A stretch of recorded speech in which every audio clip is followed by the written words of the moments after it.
I will never forget the moment that I decided to trade in my desk job and follow my passion and go into the health and fitness industry.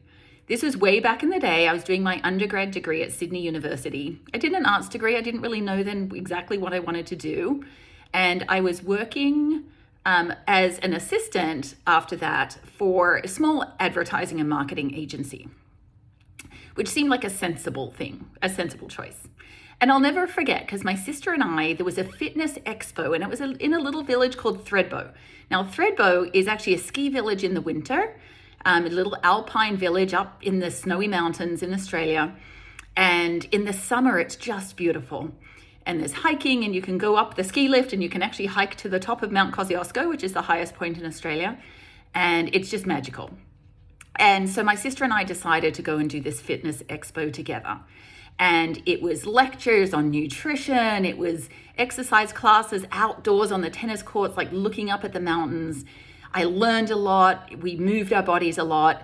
It was just fantastic. And I knew that weekend that being an assistant at a marketing agency was not what I was called to do. So 9 o'clock Monday morning, I walked into my boss's office and I resigned. And at that point, I then started looking for a job in the fitness industry and ended up being an event coordinator for a fitness company. And that's how I made my transition finally up to naturopathic medicine. But for me, it all started with fitness. Started working in the fitness industry. Then I got more interested in nutrition and studied that. Then I got more interested in naturopathy and studied that. And then when I came over to the States, there was this big thing called a doctorate of naturopathic medicine. And I remember when I first heard that, I was like, 4 more years, go to Seattle? There's no way. I couldn't do that. There's no way. And that is a story for another day, how that actually came to be.